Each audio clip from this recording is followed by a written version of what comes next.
ये बात जो दाऊद लिख रहा है वो ऐसे नहीं लिख रहा है कि दाऊद का धन्यवाद का भजन, परंतु उसने बहुत ज्यादा प्रभु को क्या किया, अपने जीवन में अनुभव किया है। आप किसी चीज की बढ़ाई तभी करेंगे जब आपको उसका अनुभव है। और अनुभव भी दो तरह के होते हैं, एक अच्छा अनुभव और एक बुरा अनुभव जो आपका एक्सपीरियंस है। और जब दाऊद ने परमेश्वर अपनी विषम परिस्थितियों में जब परमेश्वर को निहारा और प्रभु ने उसे विजयता दिलाई, तो उन परिस्थितियों के बीच में होकर दाऊद क्या कहता है कि मैं क्या करूंगा कि धन्य यहोवा जो मेरी क्या है, चट्टान है। हालेलुया। वो क्या है, मेरा ऐसा गढ़ है, वो मेरी चट्टान है जो मैं जिस भी परिस्थिति में क्यों ना हो, फिर मुझे क्या करेगा, वो ऊंचा उठाकर क्या करेगा, स्थिर करेगा, मुझे डूबने नहीं देगा, गिरने नहीं देगा। वह मेरे हाथों को लड़ने और युद्ध करने के लिए क्या करता है, तैयार करता है। तभी हम देखते हैं कि दाऊद ने कितनी लड़ाइयां लड़ी और एक भी नहीं हारा। हालेलुया। वो जो अपने जीवन को सर्वदा कहते हैं कि यहोवा मेरी चट्टान है, वो सच में अपने लोगों को कभी भी जमीन पे रहने नहीं देगा। वो उसी चट्टान की तरह उन्हें क्या कराएगा, विजय कराएगा। और यहोवा कहता है कि अगर दाऊद कहता है कि अगर यहोवा परमेश्वर मेरे साथ ना होता तो क्या सच में उसके हाथ लड़ने के लिए, युद्ध के लिए तैयार हो पाते?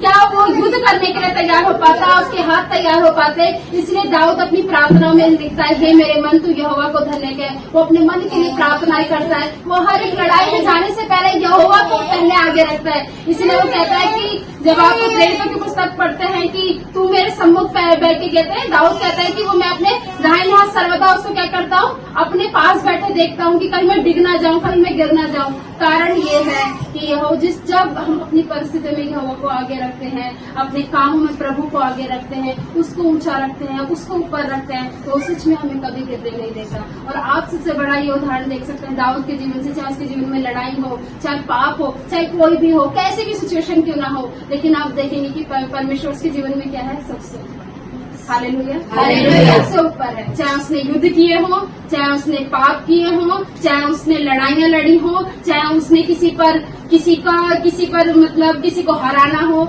वो सारी विजेता किसकी ओर से घोषित की गई थी, यहोवा परमेश्वर। लेकिन कब, जब दाऊद ने अपने सम्मुख सबसे पहले किसको रखा, सर्वदा यहोवा परमेश्वर। आज प्रभु को जब हम अपने जीवनों में आगे रखते हैं, अपने इस स्थान पर कि प्रभु मेरे सोचने विचारने से पहले तेरा सोचना विचारना है, मेरे देखने से पहले तेरा देखना है, मेरे बोलने से पहले तेरे बोल हैं, तेरे विचार हैं, तो सच में प्रभु हमें ऊंचा रखता है। तो परमेश्वर का धन्यवाद दें कि आज अगर हम स्थिर हैं, आज अगर हम विजयी हैं, आज इस दिन में प्रवेश किया है, तो ये प्रभु की दया, प्रभु का अनुग्रह है। आप बाहर जाके देखिए कितने लोग बीमार हैं, हॉस्पिटल में एक छोटी सी क्लिनिक पर जाके देखिए लाइनें लगी हुई है, इतना ज्यादा लोग बीमार हैं, वायरल से ग्रस्त है, लेकिन परमेश्वर ने हमें अच्छा रखा है। हालेलुया। वो आगे कहता है, वे मेरे लिए करुणा निधान और गढ़, ऊंचा स्थान और छुड़ाने वाला है, वह मेरी ढाल और शरण स्थान है, जो मेरी प्रजा को मेरे वश में कर देता है। आमीन। आमीन।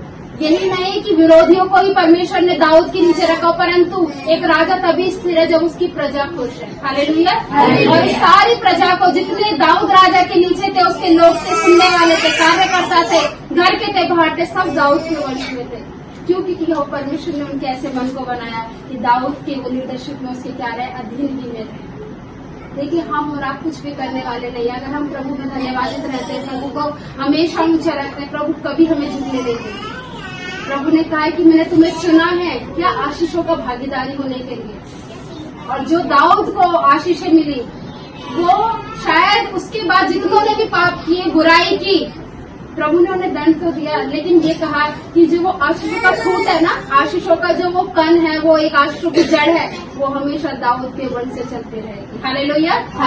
शायद सुलेमान ने आगे जाकर गलती की और राजाओं ने गलती की, लेकिन जो आशीषों का जो तख्त था वो कभी हटा नहीं उनके सर से।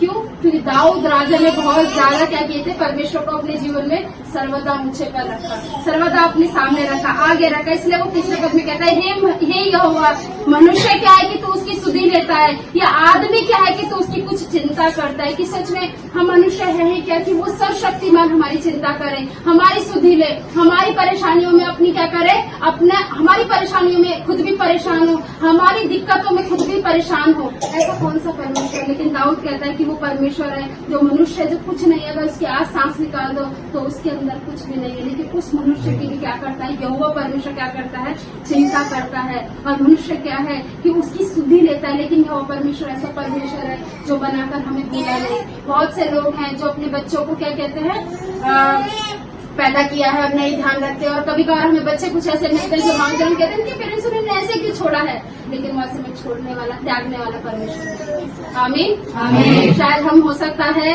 कि बाहर जाकर अकेला फील करें, लेकिन प्रभु कहता है मैं सदा सर्वदा क्या हूँ तेरे साथ हूँ, मैं तुझे ना अकेला छोड़ूंगा ना त्यागूंगा। और आगे चलते कहते हैं हे यहोवा अपने स्वर्ग को नीचा करके उतरा, पहाड़ों को छू तब उनसे क्या निकलेगा, धुआं उठेगा। परंतु परमेश्वर ऐसा है जो जिसकी बात है सिर्फ मनुष्य नहीं, पहाड़ आंधी तूफान हर चीज सुनती है। तो हम धन्यवाद कर, हम उस जीवित परमेश्वर का धन्यवाद करते हैं जो सब कुछ करने में समर्थ है।